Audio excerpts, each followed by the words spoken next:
Hi guys, how are you? कैसे हैं आप? एक बार फिर से स्वागत है आपके अपने यूट्यूब चैनल हक आपका। फतेह सीरीज का डे 11 होगा और आज हम फाइनल अकाउंट्स विद एडजस्टमेंट का पार्ट 3 देखेंगे और ये लास्ट और थर्ड एंड लास्ट पार्ट होगा इसका। इसके बाद ये चैप्टर हमारा फिनिश हो जाएगा। उसके बाद हम नए चैप्टर की शुरुआत करेंगे। मैं आपसे फिर कह रहा हूँ, देखिए मैं डे एंड नाइट आपके साथ लगा हुआ हूँ। आपके लिए अच्छा से अच्छा मटेरियल ला रहा हूँ और आपसे मैं ये वादा करता हूँ कि आप यहाँ से देखना कि जो भी आपका एग्ज़ाम होगा उसमें आप देखेंगे और आप प्रीवियस के भी देख सकते हैं कि प्रीवियस भी मेरे टॉपिक से पूछे गए हैं क्वेश्चन या नहीं। तो वीडियो को लाइक करें और चैनल को सब्सक्राइब जरूर करें, because I need your support. और आपकी सपोर्ट सब्सक्रिप्शन ही होगा।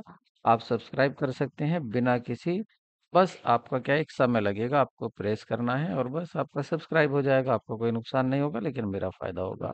तो शुरू करते हैं आज की वीडियो को।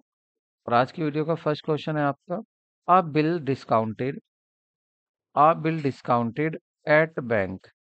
तो वो क्या होता है? कॉन्टीजेंट लायबिलिटी होता है, करंट लायबिलिटी होता है, करंट एसेट होता है, नन ऑफ द अबव होता है। मान लेते हैं एक आपका इधर ए है और इधर आपका बी है। ए ने सेल किया है गुड्स, ए ने गुड्स सोल्ड किया है किसको? बी को। ठीक है, तो ये कौन हो गया है? ये आपका सेलर है और ये कौन है? ये आपका बायर है या परचेजर है। ठीक है, ये हो गया आपका बायर। ए को पैसा नहीं दिया है, उधार बेचा है, तो ए ने ए को बी ने क्या दिया है? एक बिल दिया है। बिल बनाया तो था ए ने ही, लेकिन उस पर जो स्वीकृति दी है वो बी ने दी है। तो बी ने अपने इस पर सिग्नेचर कर दिए हैं और उसके बाद ये बिल बन जाता है। तो ए के लिए हो जाता है बिल से रिसीवेबल। और ये बिल कितने का था? 10,000 रुपये का माल खरीदा था किसने? बी ने ए से। बी के पास पैसा नहीं था तो ए को इसने बिल लिख के दे दिया कि आज से मैं 3 महीने बाद आपको 10,000 रुपये दूंगा। लेकिन होता क्या है, 15 दिन बाद ए को जरूरत हो जाती है पैसों की। ए को कहीं से भी पैसा चाहिए, कुछ ऐसा सामान था जो उसको खरीदना था। ए को कहीं से भी पैसा नहीं मिला। तो ए ने क्या काम किया? ये जो ए के पास बिल था, इस बिल को ए लेकर पहुंच गया बैंक के पास और बैंक से कहा कि आप मुझे आज ही पैसे दे दो, चाहे कुछ कम दे दो। बैंक ने कहा आपका बिल जो है वो है 10,000 का, तो आज अगर आप लेते हो तो आपको 9,500 रुपये मिलेंगे। क्या आप एग्री हो? ए ने कहा बिल्कुल एग्री हूँ, आप मुझे 9,500 रुपये दे दीजिए और इस बिल को आप ही रख लीजिए।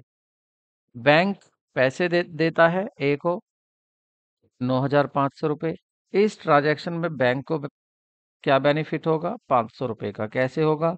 जब बैंक जाएगा बी के पास पैसा लेने 3 महीने के बाद, तो बी बैंक को पूरे 10,000 रुपये देगा, लेकिन बैंक ने ए को दिए थे 9,500 रुपये। इट मीन्स 500 रुपये का प्रॉफिट हो गया है बैंक को। और ए को फायदा ये था कि ए को 3 महीने बाद मिलने वाला पैसा आज ही मिल गया है। तो यहाँ पर ये जो 500 रुपये था इसको बोलते हैं डिस्काउंट। ये क्या था? डिस्काउंट। और इस प्रोसेस को बिल बैंक को देना, पैसा लेना, इसको बोलते हैं बिल डिस्काउंटेड करना।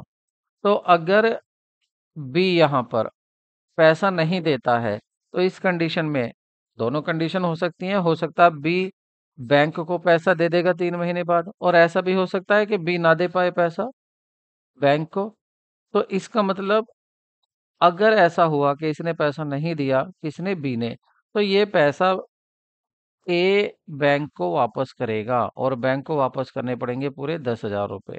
इसलिए ए के लिए क्या है? ये कॉन्टीजेंट लाइबिलिटी है। कॉन्टीजेंट लाइबिलिटी कौन सी लाइबिलिटी होती है? जिसका होना या ना होना किसी घटना पर डिपेंड करता है।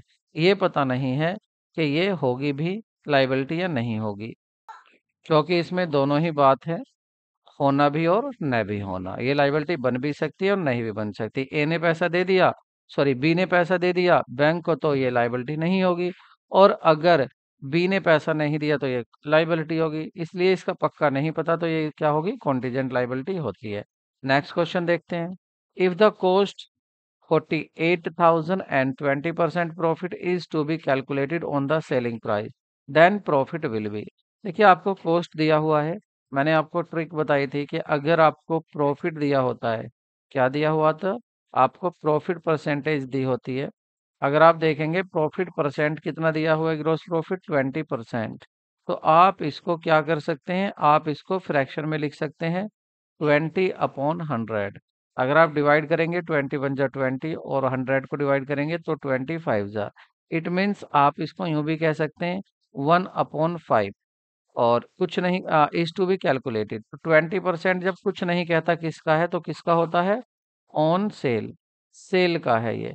अब यहाँ पर सेल तो दी नहीं है, क्या दिया हुआ है, कॉस्ट। आपको ये कॉस्ट में चेंज करना है तो आप इसको इजीली कॉस्ट में भी चेंज कर सकते हो प्रॉफिट को। देखिए सेल का दिया हुआ था 1/5, तो कॉस्ट का कितना होगा। कॉस्ट के लिए मैंने कहा था कि नीचे डिनोमिनेटर को कम कर देते हैं, मतलब 1/4। ये 1/5 था सेल का, इसका हो जाएगा 1/4 ऑन कॉस्ट। ठीक है, 1/4 और कॉस्ट, कॉस्ट के में एक कम करते हैं और आपके जो सेल है उसमें एक ज्यादा करते हैं। मान लेते हैं अगर आपको यहाँ पर दिया होता 1/6 ऑन कॉस्ट, तो सेल का कितना होता, एक ज्यादा कर दो सेल के लिए, 1/6। ये हो गया आपका शॉर्ट ट्रिक कह सकते हैं आप इसको। अब यहाँ पर आप देखेंगे कि 1/4 ऑन कॉस्ट, कॉस्ट कितनी दी हुई है, 48,000 दी हुई है। तो अब आप इसको डिवाइड करेंगे तो कितना आ जाएगा यहाँ पर, 12, 12,000। ठीक है, तो 12,000 क्या है, ग्रॉस प्रॉफिट। ग्रॉस प्रॉफिट कितना आ गया यहाँ पर, 12,000। पूछा क्या था यहाँ, आपसे पूछा था प्रॉफिट विल बी, तो 12,000 होगा। Option A is correct. Important question है, इस तरह का क्वेश्चन अक्सर पूछा जाता है, तो आप इसको अच्छे से करें और वीडियो को लाइक करें। नेक्स्ट क्वेश्चन देखते हैं। If cost of the good sold 1,20,000, cost जो गुड सोल्ड की है वो है 1,20,000 और सकल हानि दी हुई है 1/4। आपकी बार क्या दी हुई है, सकल हानि दी हुई है 1/4। ठीक है, और 1/4 को आप ये भी कह सकते हो कि 25%। अगर आप परसेंट को क्या बनाते हैं, आप परसेंट को यदि आप फ्रैक्शन बनाते हो तो 1/4 ही बनेगा, तो एक ही बात है। और वो भी किसका है, सेल का। ना भी कहता तो भी हम सेल का ही मानते। ठीक है, तो देखिए यहाँ पर अब आपको दिया क्या है, आपको कॉस्ट ऑफ गुड सोल्ड दिया हुआ है। ठीक है, तो आपको क्या करना है, दूसरे मेथड से भी इसको देख लीजिए। कभी आप कहें यूनिटरी मेथड नहीं बताया तो आप यूनिटरी मेथड भी इसका देख लीजिए। ठीक है, मान लेते हैं यहाँ पर, लेट कर लेते हैं, माना let sale, let sale of ये सेलिंग प्राइस ऑफ गुड्स। तो गुड्स की सेल या सेलिंग प्राइस कितना है वो मान लेते हैं हम एक्स। ठीक है, अब ग्रोस लॉस की बात होगी, यहाँ ग्रोस लॉस की बात होगी 25%, तो एक्स का 25% अपॉन 100। तो यहाँ पर डिवाइड करेंगे, 25 × 1 = 25 और 4 × 100। तो ये आपका ग्रोस लॉस आ गया 1/x/4। अब आप एक बात बताइए, कोई चीज आपने x रुपए की आपने बेची है, उसमें ये है आपका क्या, लॉस। तो खरीदी कितने की होगी, ज्यादा की खरीदी होगी। भाई मान लेते हैं आपने कोई चीज यहाँ पर 100 रुपए की बेची है और इस पर आपने 25 रुपए क्या लिया है, लॉस लिया है। तो खरीदा कितने का था, ज्यादा का खरीदा होगा, मतलब इन दोनों का टोटल। इसी तरह से यहाँ भी इन दोनों का टोटल कर देंगे। तो आपने कितने का खरीदा होगा, कॉस्ट कितनी होगी, कॉस्ट होगी आपकी जो आपकी सेल है, सेल में आप ऐड कर देंगे लॉस को। ठीक है, सेल में ऐड कर देंगे आप लॉस को। तो सेल कितना है, एक्स और प्लस लॉस कितना है, 1/4। इसको ऐड करेंगे तो 4 × 1 = 4, 5, 5x/4। ठीक है, ये आ गई हमारी कॉस्ट। अकॉर्डिंग टू क्वेश्चन अगर हम यहाँ पर देखें कॉस्ट क्या है, तो अकॉर्डिंग टू क्वेश्चन देखते हैं। हम तो कह रहे हैं कि हमारी कॉस्ट है 5x/4 और क्वेश्चन में दी हुई कॉस्ट कितनी है, 1,20,000। ठीक है, अब इसको सोल्व कर लेते हैं।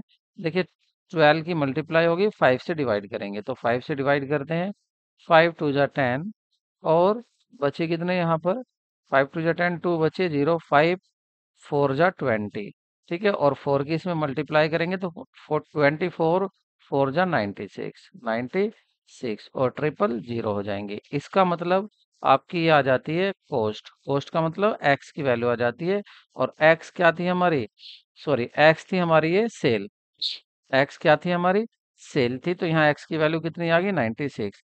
मतलब हमने जो बेचा है वो हमने कितने में बेचा है, 96 में। और हमसे पूछा क्या था, हमसे पूछा था विक्रय की क्या राशि होगी, मतलब बेचोगे कितने में। तो वो निकल कर आपकी यहाँ पर आ गई है 96,000। ऑप्शन होगा आपका सही। बी आपका करेक्ट ऑप्शन होगा। क्वेश्चन बहुत अच्छा है, इसको आप अच्छे से नोट कर लें। देखिए 2006 और 2013 में भी इस तरह के क्वेश्चन पूछे जा चुके हैं। नेक्स्ट क्वेश्चन देखते हैं। एक आर्थिक चिट्ठे में मतलब बैलेंस शीट में debenture holder sale so redeemable debenture for which payment has been received. ठीक है, भुगतान नहीं प्राप्त किए गए, तो इसको आप क्या कहेंगे? अनसिक्योर्ड डेब्ट कहेंगे, सिक्योर्ड डेब्ट कहेंगे, प्रोस्पेक्टिव लाइबिलिटी, प्रोस्पेक्टिव नहीं मतलब कॉन्टीजेंट लाइबिलिटी। ये क्या होगा आपका? कॉन्टीजेंट लाइबिलिटी होगा। इसको सही कर देता हूं मैं, कॉन्टीजेंट लाइबिलिटी। तो यहाँ पर जो ये शो किया जाता है, ये किया जाता है आपका करंट लाइबिलिटी में। ठीक है, तो ये हो जाएगा आपका करंट लाइबिलिटी।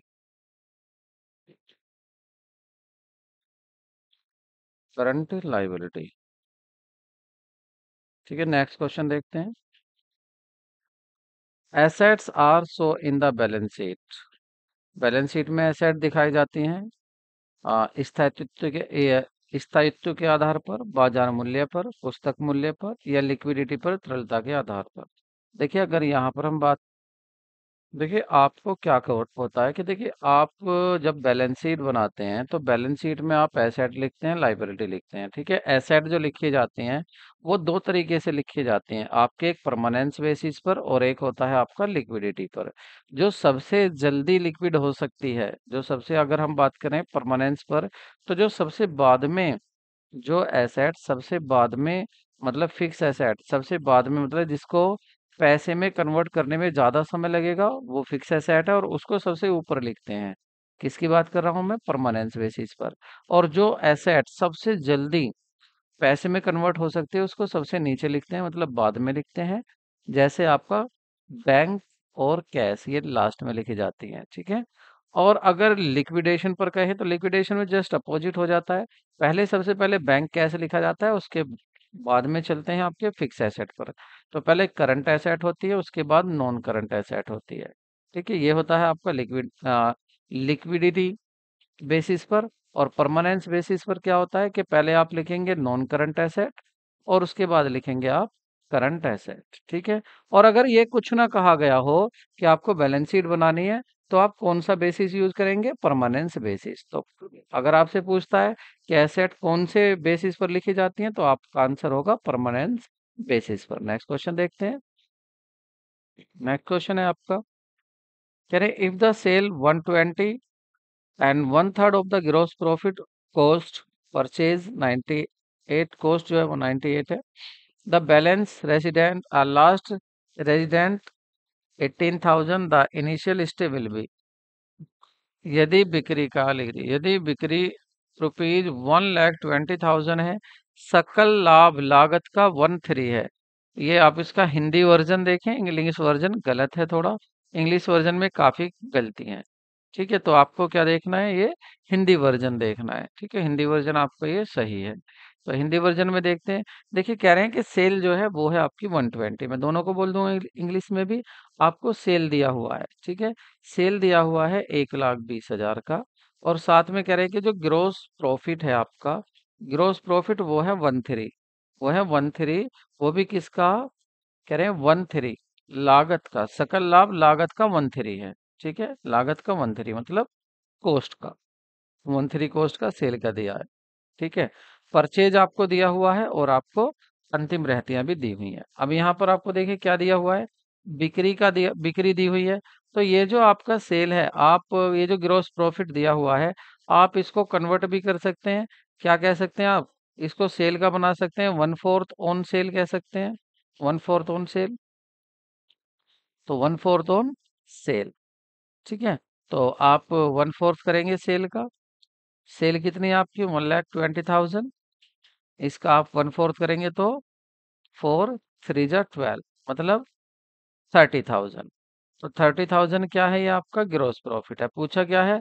आरंभिक रहतिया क्या होगा? तो आपका ग्रॉस प्रॉफिट भी आ गया। कितना आ गया आपका? 30,000। अब आप देखिए, कोई चीज आपने बेची तो है 1,20,000 में, ठीक, और उस पर जो प्रॉफिट लिया है, प्रॉफिट कितना है? 30,000।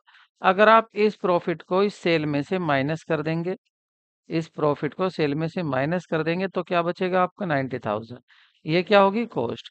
मतलब ये आ गया आपकी कॉस्ट कि आपने खरीदी कितने में है। तो कॉस्ट आ गया आपकी 90,000। अब आपसे पूछा क्या है, ओपनिंग स्टॉक पूछा है, आरंभिक रहतिया। अगर ओपनिंग स्टॉक के फॉर्मूले की यहाँ पर बात की जाए तो ओपनिंग स्टॉक का फॉर्मूला क्या होता है। देखिए ये कॉस्ट का फॉर्मूला होता है। अगर हम कॉस्ट का फॉर्मूला देखें, कॉस्ट ऑफ गुड्स सोल्ड होता है opening stock, opening stock plus purchase होता है और माइनस क्लोजिंग स्टॉक होता है। ठीक है, ये आपका होता है। अब cost of good sold, cost कितनी दी हुई है यहाँ पर, 90,000 दी हुई है, ये लिख देंगे equal to opening stock. Opening stock कितना गिवन है यहाँ पर, तो ओपनिंग स्टॉक आपको पूछा गया है तो ये गिवन नहीं है। ओपनिंग स्टॉक निकालना है, हमें फाइंड करना है, कैलकुलेट करना है। अगर परचेज की बात करें तो परचेज किराया कितना दिया हुआ है, 98,000, ये परचेज दिया हुआ है। और माइनस क्लोजिंग स्टॉक की बात करें तो क्लोजिंग स्टॉक आपका गिवन है 18,000। तो 18,000 क्या है आपका क्लोजिंग स्टॉक। ठीक है, आपको क्या करना है, ये आप माइनस करेंगे 18, तो कितना बचेगा 19,8 में से, तो ये आपका बच जाएगा 80,000। तो ये हो जाएगा 90,000, 90,000। और इधर क्या होगा, ओपनिंग स्टॉक प्लस इसमें से ये 18 कम हो गए, तो ये आपका बचा कितना, 80,000। ठीक है, 80,000। अब ये 80,000 उधर जाकर माइनस हो जाएगा 90 में, तो आपका ओपनिंग स्टॉक कितना आ जाएगा, ओपनिंग स्टॉक, तो ओपनिंग स्टॉक हो जाएगा आपका 90 में से 80 जाएंगे तो 10,000। तो करेक्ट ऑप्शन क्या होगा आपका, 10,000। किस में आ रहा है, ए में। क्वेश्चन काफी इंपॉर्टेंट है, इसको नोट कर लें और ऐसे क्वेश्चन की प्रैक्टिस आप जरूर करें। नेक्स्ट क्वेश्चन देखते हैं, वीडियो को लाइक जरूर कर दें। तो नेक्स्ट क्वेश्चन है आपका, कॉस्ट दी हुई है 18,000, percentage of profit on the cost is 33 whole 13, then amount of the profit will be. तो अमाउंट क्या होगा, देखिए यहाँ पर अगर बात करें कॉस्ट की, तो कॉस्ट कितनी गिवन है, कॉस्ट आपकी गिवन है 18,000। पहले लिख देते हैं 18,000 ये आपकी कॉस्ट है। साथ में आपको क्या कहा है, आपको दिया हुआ है कि परसेंटेज ऑफ प्रॉफिट। प्रॉफिट की बात करेंगे, प्रॉफिट कितना दिया हुआ है, तो प्रॉफिट को क्या कहा है, प्रॉफिट को कहा है 33 होल 1/3%, 1/3। ठीक है, ये किसका है, ऑन कॉस्ट, ऑन कॉस्ट। अब आपको हमें मतलब ये क्या करना है, हमें ये मिक्स फ्रैक्शन दिया है, हमें इसको मिक्स फ्रैक्शन से लाइक या लाइक फ्रैक्शन बनाना है। अनलाइक हम इसको क्या बना लेंगे, हम इम्प्रॉपर फ्रैक्शन बना लेंगे। 33 की मल्टीप्लाई 3 में करेंगे तो 99 आ जाएगा, 1 को ऐड कर देंगे 100/3। तो इसको हम क्या लिख सकते हैं, 100/3 हम इसको लिख सकते हैं ऑन कॉस्ट। ठीक है, और ये भी क्या दिया है, परसेंट ऑफ प्रॉफिट, ये भी क्या दिया हुआ, परसेंट दिया हुआ है। ठीक है, तो हम इसको क्या लिख सकते हैं, ये क्या है हमारा, परसेंट दिया हुआ है। तो इसको लिख सकते हैं इतना परसेंट है किसका, ऑन कॉस्ट। ठीक है, अब आपको कॉस्ट कितनी दी हुई है 18,000, तो आप इसका परसेंटेज निकाल सकते हैं। तो 18,000 कॉस्ट लिखेंगे आप इंटू 100/3, और परसेंट हटाने के बाद नीचे भी क्या आ गया है, 100 आ गया। 100 से 100 कट हो जाएगा, 3 से डिवाइड करेंगे आप 18 को, तो 3 6 18, 6,000। क्या आ जाएगा आपका आंसर, 6,000। तो 6,000 क्या आ गया आपका प्रॉफिट आ गया। ठीक है, पूछा क्या है, तो लाभ की राशि कितनी होगी, तो लाभ की राशि होगी आपकी 6,000। तो ऑप्शन क्या होगा आपका, सी ऑप्शन करेक्ट होगा। नेक्स्ट क्वेश्चन देखते हैं, contingent liability is a liability. Contingent liability कौन सी लाइबिलिटी होती है, देखिए ऐसी लाइबिलिटी होती है जिसका होना या ना होना किसी फ्यूचर में होने वाली घटना पर डिपेंड करता है। जैसे आपने किसी कस्टमर को कोई गुड्स बेचा और वो खराब निकल गया, उसने क्लेम कर दिया आपकी कंपनी पर। अब जब क्लेम कर दिया है कंपनी पर, तो ये पता नहीं है कि केस आप जीतेंगे या आपका कस्टमर। अगर कस्टमर केस जीत जाता है तो फिर ये भी नहीं पता कि जो जज होगा वो कितनी पेनल्टी या फाइन हम पर चार्ज करेगा। और अगर केस हम जीत गए तो हमें ये नहीं देना पड़ेगा। ठीक है, ये जो है अगर हम जीत जीत जाते हैं, हमारी कंपनी जीत जाती है, तो हमें कस्टमर को कुछ नहीं देना पड़ेगा। तो ये कॉन्टीजेंट लायबिलिटी तभी बन सकती है यदि आप केस हार जाते हैं, ठीक है, अदरवाइज नहीं बनेगी।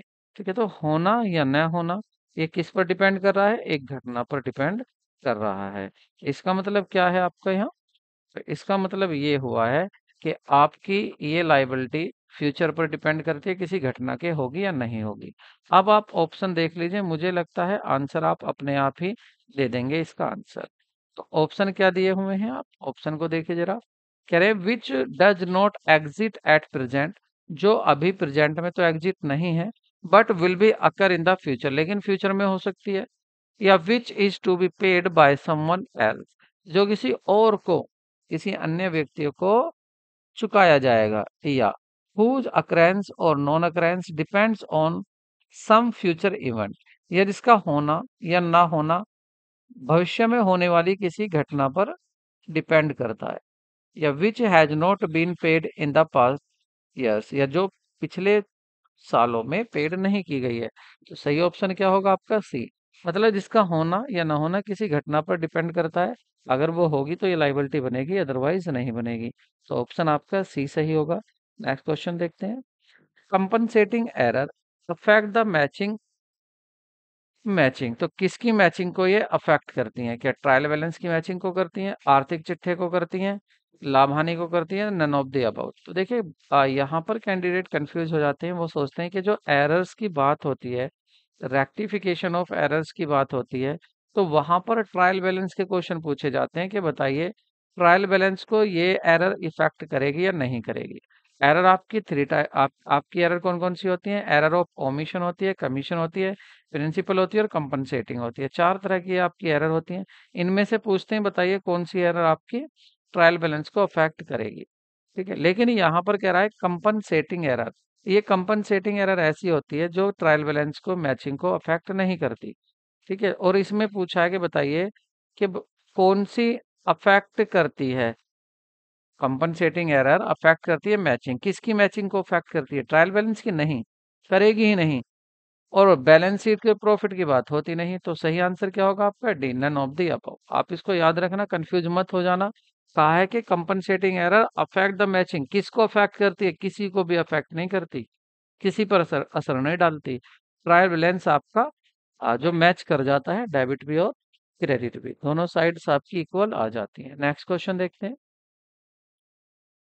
देखिए असर्शन रीजन का क्वेश्चन है, मैं आपको इस तरह के क्वेश्चन की प्रैक्टिस जरूर करा के लेके चल रहा हूँ, क्योंकि ऐसे भी क्वेश्चन आपके एचपीएससी में और बीपीएससी में भी पूछे जाने लगे हैं। तो आप देखेंगे यहाँ पर debit balance in the profit and loss account is profit. अगर डेबिट बैलेंस होता है तो वो प्रॉफिट होता है। कहने का मीन्स ये है कि जब आप प्रॉफिट एंड लॉस अकाउंट बनाते हैं तो ये डेबिट साइड होती है और ये क्रेडिट साइड होती है। डेबिट में टोटल एक्सपेंसेस लिखे जाते हैं और जितनी भी इनकम्स होती हैं वो आती हैं आपके क्रेडिट साइड में। डेबिट बैलेंस अगर ज्यादा होगा तो उसको बोलते हैं डेबिट, और ये होता है आपका लॉस। तो यहाँ पर क्या कहा गया है कि डेबिट बैलेंस अगर कह रहे डेबिट बैलेंस होता है तो उसको क्या प्रॉफिट कहते हैं, नहीं, क्या कहते हैं, लॉस कहते हैं। तो ये बात गलत कह रहा है। दूसरा देखते हैं, debit balance in the profit and loss account is net loss. कह रहे हैं कि डेबिट बैलेंस जो होता है वो नेट लॉस होता है, क्योंकि expense are more than revenue, क्योंकि यहाँ पर एक्सपेंस रेवेन्यू से ज्यादा हो जाते हैं। तो यहाँ पर क्या है, ये बात सही कह रहा है, डेबिट बैलेंस लॉस होता है। क्यों, क्योंकि जो है आपका एक्सपेंसेस ज्यादा हो जाते हैं। तो ये बात सही कह रहा है, इसका मतलब ए गलत है, आर आर सही है। ऐसा ऑप्शन देखिए, देखिए पहले में क्या कह रहा है, ए एंड आर दोनों करेक्ट हैं, तो ये तो ऑप्शन होगा नहीं। फिर कह रहा है बोथ ए और आर दोनों करेक्ट हैं और ये करेक्ट एक्सप्लेनेशन भी है, ऐसा भी नहीं है। ऑप्शन सी में कह रहा है आपसे असर्शन ए और रीजन आर दोनों करेक्ट है, ऐसा भी नहीं है, sorry.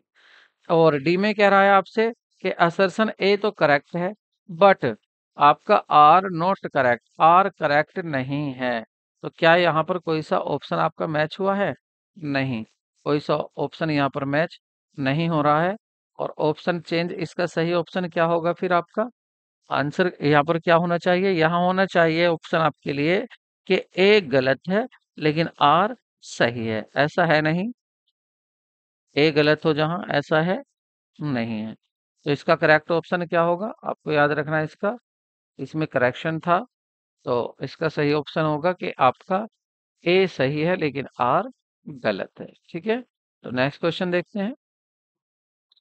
In comparative balance sheet, initial expenditure of 10,000 is reduced 500. This will be treated as, कह रहे हैं तुलनात्मक आर्थिक चिट्ठे में 10,000 रुपए का प्रारंभिक व्यय घटकर 500 रुपए हो गया तो इसे माना जाएगा। आपका जो प्रारंभिक जो आपका प्रिलिमिनरी एक्सपेंसेस थे, प्रिलिमिनरी एक्सपेंसेस आपके कम हो गए हैं, कितने 500 रुपए से कम हो गए, तो आप इसको क्या मानेंगे, सेल ऑफ इनिशियल एक्सपेंडिचर। क्या आपने जो प्रारंभिक व्यय थे उसको बेच दिया, या आपने करंट एसेट बन गई आपकी, या adjustment in profit from operation, या अपने ऑपरेशन में परिचालन से लाभ समायोजन कर दिया है, या नन ऑफ द अबव। तो इसका सही ऑप्शन होगा कि आपने एडजस्टमेंट कर दिया है प्रॉफिट ऑपरेशन का। ठीक है, नेक्स्ट क्वेश्चन देखते हैं। After realisation of investment encashment the balance of the sinking fund investment is, विनियोगों की वसूली नकदीकरण के पश्चात सिंकिंग फंड वियोजन खाते का शेष हस्तांतरित किया जाता है, तो वो प्रॉफिट एंड लॉस अकाउंट में किया जाता है, बॉन्ड अकाउंट में, सिंकिंग फंड अकाउंट में, या आपका कैश अकाउंट में, तो वो ट्रांसफर होता है आपका सिंकिंग फंड अकाउंट में।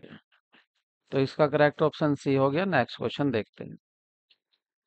कंपनी की स्थिति विवरण मतलब इन ऑर्डर फॉलोइंग आइटम्स हो इन the balance sheet, balance sheet में इन्हें किस ऑर्डर में आप रखेंगे।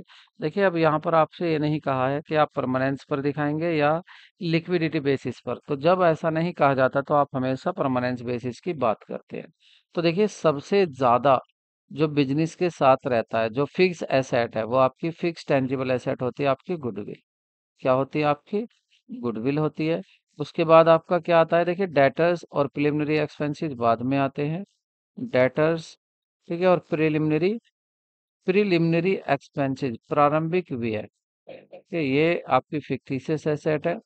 तो गुडविल के बाद आपका फिर क्या आएगा, इन्वेस्टमेंट आएगा आपका, इन्वेस्टमेंट के बाद आपका प्रिलिमिनरी एक्सपेंसेस और देन डेटर्स। तो देखिए गुडविल क्या है आपका फर्स्ट, तो कह रहे in what order should be item so in the balance sheet.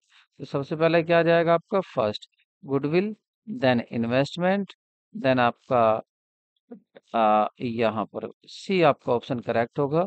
First सबसे पहले आप क्या लिखेंगे, गुडविल को, सेकंड आप इन्वेस्टमेंट को, फोर्थ आप प्रिलिमिनरी एक्सपेंसेस को, देन आप डेटर्स को शो करेंगे। ठीक है, तो ऑप्शन आपका सी करेक्ट होगा। नेक्स्ट क्वेश्चन देखते हैं।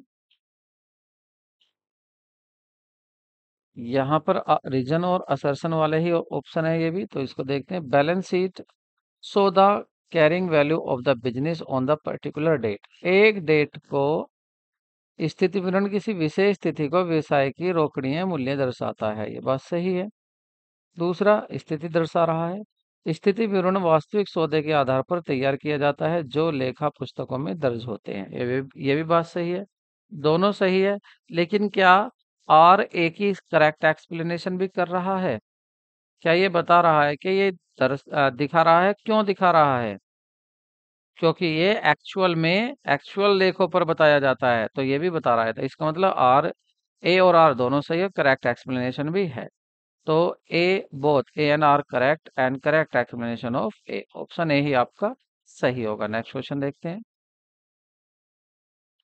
What will be the amount shareholder fund, shareholder fund का अमाउंट पूछ रहे हैं कि बताइए शेयर होल्डर फंड का अमाउंट क्या होगा। If equity share capital is 16,000, 8% preference share is 2 lakh, general reserve 73,000, profit and loss account credit मतलब profit 41,000, preliminary expenditure is 20,000 and short term liability is 3,000। ठीक है, तो आपसे पूछा है share holder fund.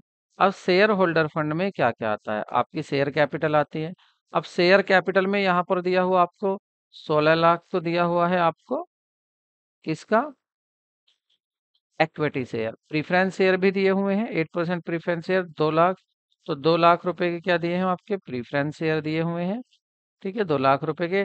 General reserve भी किस में आता है? Reserve and surplus share holder fund में ही आता है। उसके बाद क्या है आपका? तो ये भी आपका जो जनरल रिजर्व है, जनरल रिजर्व भी कहाँ जाता है आपका? ये भी शेयर होल्डर फंड में ही आता है। तो जनरल रिजर्व कितना दिया हुआ है? 73,000। 73,000 ये दिया हुआ है आपका। सॉरी, ये तो 7 लाख हो गया, कम कर लेते हैं थोड़ा। 73,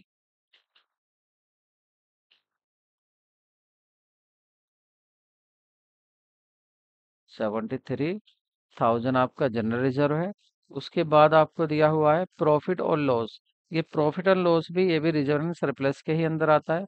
तो ये कितना है आपका? 41,000। तो इसको लिख देंगे 41,000। ठीक है, उसके बाद क्या दिया हुआ है आपका? प्रिलिमिनरी एक्सपेंसेस, ये एसेट साइड का आइटम होता है। एसेट साइड की तरफ इसको दिखा देते हैं, तो ये यहाँ नहीं आएगा। शॉर्ट टर्म लाइबिलिटी की अगर बात करें, ये भी यहाँ नहीं आता है। शॉर्ट टर्म और लॉन्ग टर्म, देखिए अगर मैं बैलेंस शीट की बात करूँ, तो आपकी बैलेंस शीट फर्स्ट पार्ट और सेकंड पार्ट दो होते हैं। आपकी ये होती है आपकी इक्विटी एंड लाइबिलिटी, और ये होती है आपकी एसेट। इक्विटी एंड लाइबिलिटी की अगर यहाँ बात करें, तो इसके भी आपके पार्ट्स होते हैं। एक होता है आपका शेयर होल्डर फंड, और दूसरा होता है आपका share application money pending allotment, और थर्ड यहाँ पर होता है नॉन करंट लाइबिलिटी और current liability. Share holder fund के अंदर भी शेयर कैपिटल, रिजर्व सरप्लस और मनी रिसीव्ड अंगे शेयर वारंट्स आती हैं। तो इनका टोटल कर लेते हैं यहाँ पर, कितना आएगा? 0, 0, 0, 4, 11, 1, 8, 9 और 1। तो ये आ रहा है आपका 19,14,000, 19,14,000। तो सही ऑप्शन होगा आपका सी, 19,14,000। नेक्स्ट क्वेश्चन देखते हैं। Which following pair is not correctly match? कौन सा करेक्ट मैच नहीं हुआ है? Convertible debenture, participating preference share, secured मोर्टेज। ये ऑप्शन यहाँ पर गलत है। नेक्स्ट क्वेश्चन देखते हैं। ऑप्शन क्वेश्चन ही यहाँ पर गलत प्रिंट हुआ है। नेक्स्ट क्वेश्चन देखते हैं। If increase in the retained earning 6 lakh, preliminary expenditure 10, provision for tax 60 and transfer to general reserve 10, net profit before tax, तो नेट प्रॉफिट बिफोर टैक्स कितना होगा? क्वेश्चन जीआईसी में पूछा हुआ है। तो यहाँ पर आपसे पूछा है प्रॉफिट प्रोविजन फॉर टैक्स 60 दिया हुआ है, और net profit before tax, tax देने से पहले प्रॉफिट पूछा गया है। तो यहाँ पर आपको रिटेन अर्निंग में जो इंक्रीज हुआ है वो है आपका 6 लाख। इट मीन्स क्या है कि आपका जो इस साल का जो प्रॉफिट है वो आप क्या मानेंगे? 6 लाख आपका प्रॉफिट है। 6 लाख क्या है आपका? प्रॉफिट है यहाँ पर। और इस 6 लाख में आपने क्या किया होगा? इसमें से आपने जनरल रिजर्व में भी ट्रांसफर किया होगा, तो जनरल रिजर्व को आप वापस ऐड कर देंगे 10,000। तो 10,000 आप वापस ऐड कर देंगे। और फिर आपको ये भी दिया हुआ है कि प्रिलिमिनरी एक्सपेंसेस जिसने आपका प्रॉफिट कम किया था वो कितना है? प्रिलिमिनरी एक्सपेंसेस 10,000 है, और आपका जनरल रिजर्व भी 10,000 है, तो 10,000 ही ये हो गया। 10,000 ही आपका ये हो गया। तो वापस से इनको ऐड करेंगे तो क्या आ जाएगा आपका? 80,000। क्या आ जाएगा आपका? 80,000 आ जाएगा इस तरह से आप। ठीक है, सॉरी, 6,20,000। इतनी ये है आपका 6 लाख। तो ये जाएगा आपका 6,20,000। ठीक है, तो ये हो जाएगा आपका 6,20,000। ठीक है, तो 6,20,000। तो प्रॉफिट आपका नेट टैक्स देने से पहले प्रॉफिट कितना था आपका? 6,20,000। इसका मतलब डी ऑप्शन आपका करेक्ट है। नेक्स्ट क्वेश्चन देखते हैं। असर्शन असर्शन रीजन का क्वेश्चन है ये भी, और इसमें कह रहा है कि closing stock always given outside of the trial balance. हमेशा क्लोजिंग स्टॉक जो होता है ट्रायल बैलेंस के बाहर दिया होता है। ठीक है, ये बात सही है। ओपनिंग, ये बात सही नहीं है, ये अंदर भी हो सकता है और बाहर भी, दोनों हो सकता है। उसके बाद कह रहे हैं closing stock may be in the trial balance if adjust entry closing statement is already pass. कह रहे कि क्लोजिंग स्टॉक में भी इन द ट्रायल बैलेंस के अंदर भी दिखाया जा सकता है यदि एडजस्टमेंट एंट्री आपने क्लोजिंग स्टॉक की पहले ही पास कर दी है। तो दूसरे में सही कह रहा है, लेकिन पहला गलत है। ठीक है, तो ए करेक्ट नहीं है। और आपका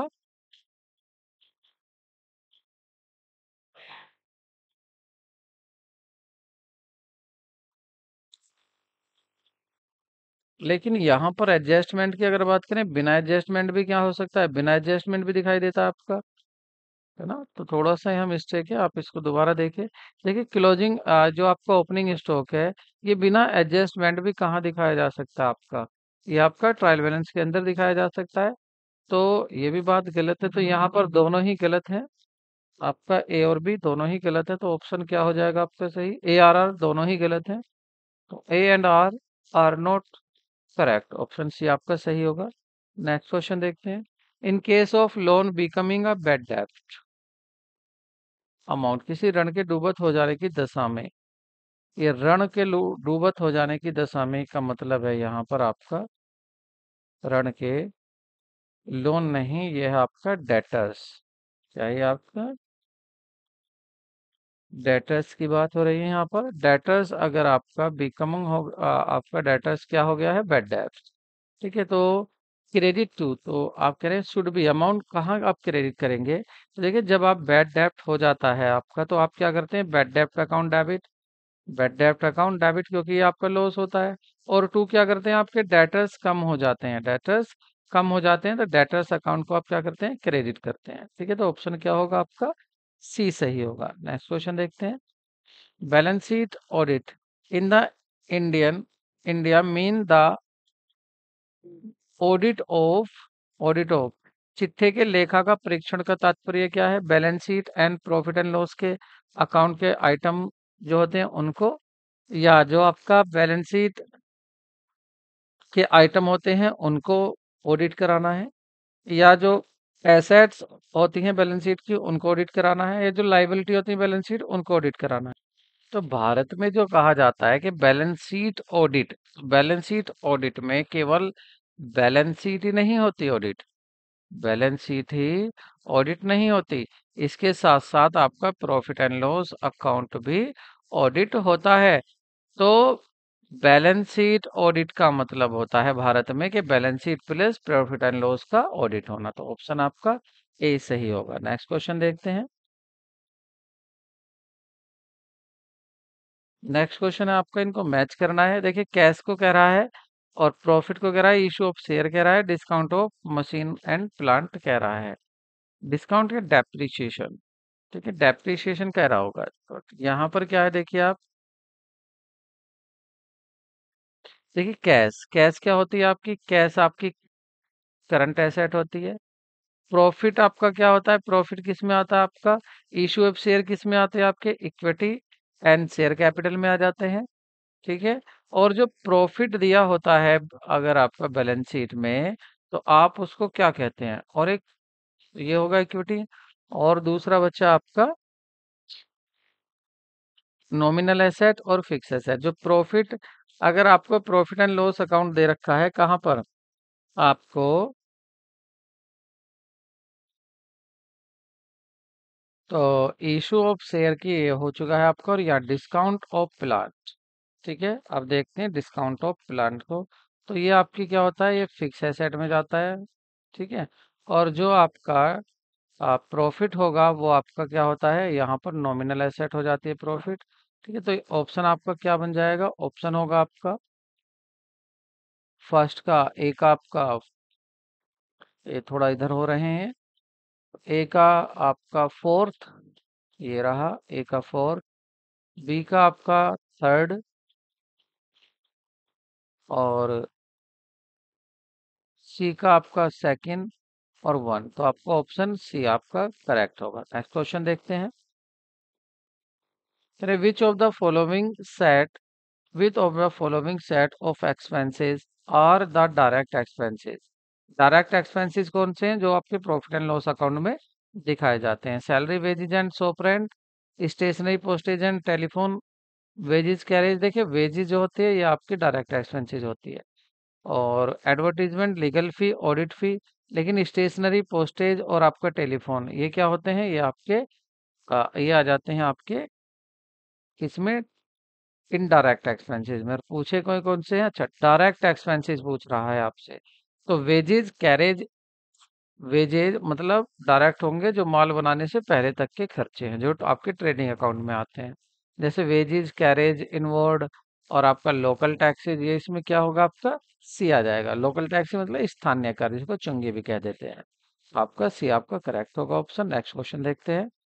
propose dividend show in the balance sheet. तो बैलेंस शीट में आप कहाँ पर शो करते हैं इसको, रिजर्व सरप्लस में, लॉन्ग टर्म लाइबिलिटी में, करंट लाइबिलिटी में, प्रोविजंस में। तो आप इसको करंट लाइबिलिटी में, अदर करंट लाइबिलिटी में प्रपोज डिविडेंड को शो करते हैं। नेक्स्ट क्वेश्चन देखते हैं। If the cost of sale 120 and the rate of gross loss is sales 25% है और cost आपको गिवन है, तो अमाउंट क्या होगा, इसका अमाउंट क्या होगा, सेल का।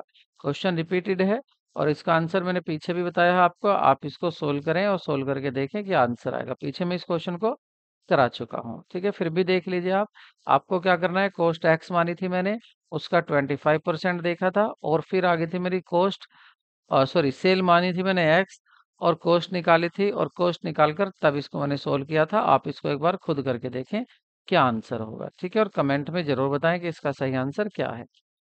नेक्स्ट, इनकम अन but income earn and collected result in. अगर आपको इनकम हुई और आपको मिल भी गई तो उससे क्या होगा, एसेट इंक्रीज हो जाएंगे और कैपिटल इंक्रीज हो जाएगी, या डिक्रीज हो जाएगी आपकी एसेट और इंक्रीज हो जाएगी आपकी कैपिटल, या आपकी इंक्रीज हो जाएगी एसेट और डिक्रीज हो जाएगी आपकी लाइबिलिटी, डिक्रीज हो जाएगी एसेट या इंक्रीज हो जाएगी लाइबिलिटी। इनकम आपने अर्न करी है, तो जब भी आप इनकम करते हो तो आपकी कैपिटल बढ़ जाती है, ठीक है, और आपकी एसेट मतलब कैश भी बढ़ जाएगा। तो ऑप्शन ए ही सही होगा। आपकी एसेट भी बढ़ जाएगी और साथ साथ में आपकी कैपिटल भी बढ़ जाएगी, क्योंकि इनकम या प्रॉफिट से कैपिटल बढ़ती है और लॉस से कैपिटल कम होती है। तो नेक्स्ट क्वेश्चन देखते हैं। Balance sheet audit useful. तो बैलेंस शीट का ऑडिट यूजफुल कब होता है, आपका कंसर्न इज वेरी लार्ज, जब बहुत बड़ी फर्म होती है, या कंसर्न वेरी स्मॉल, या इंटरनल चेक होता रहता है, वो वीक हो, वो कमजोर हो, या नो ऑडिट सिस्टम एग्जिट, या जब कोई अंकेक्षर व्यवस्था नहीं होती। एक बार देखिए इस क्वेश्चन को देखते हैं। देखिए प्रपोज डिविडेंड जो आता है वो आपका करंट लाइबिलिटी में नहीं, वो आपका शो होता है प्रोविजंस में, ठीक है, प्रोविजंस ए ऑप्शन आपका सही होगा। वापस चलते हैं अपने क्वेश्चन पर। तो बैलेंस शीट का ऑडिट की बात कर रहे थे हम, तो इसका आंसर होगा आपका कंसर्न इज वेरी स्मॉल, जब आपका जो संस्था होती है उसका लघु आकार होता है। नेक्स्ट क्वेश्चन देखते हैं। Current liability and provisions, secured loan, कर share capital, reserve and surplus. तो इनको using the code and below select the correct answer. आपको बताना है, क्या बताना था कि इन किस ऑर्डर में ये आइटम्स आपकी लाइबिलिटी में दिखाए जाएंगे। लाइबिलिटी साइड में आपको इनको दिखाना है, तो परमानेंस बेसिस पर आप देखेंगे तो सबसे ज्यादा जो रहती है बिजनेस में वो क्या रहती है, कैपिटल, ठीक है, तो थर्ड आपका सही होगा। थर्ड सबसे पहले आने वाला है, थर्ड दो में आ रहा है। उसके बाद अब आप देखते हैं कि थर्ड फोर्थ वन टू, तो उसके बाद क्या है, आपका रिजर्व एंड सरप्लस आता है बैलेंस शीट में। शेयर कैपिटल के बाद रिजर्व एंड सरप्लस आता है। देन तो आपके दो हो गए, यहाँ पर क्या क्या आ गया, सबसे पहले थ्री आएगा, उसके बाद फोर। अब क्या बचा है आपका, थ्री फोर हो गए हैं और वन टू बचे हैं। तो करंट लायबिलिटी एंड प्रोविजंस आएंगे या सिक्योर्ड लोन आएंगे। तो सबसे पहले क्या आता है आपका, पहले आता है आपका सिक्योर्ड लोन। सबसे पहले क्या आएगा, सिक्योर्ड लोन, उसके बाद आपकी करंट लायबिलिटी, मतलब नॉन करंट लायबिलिटी और करंट लायबिलिटी, तो टू और वन।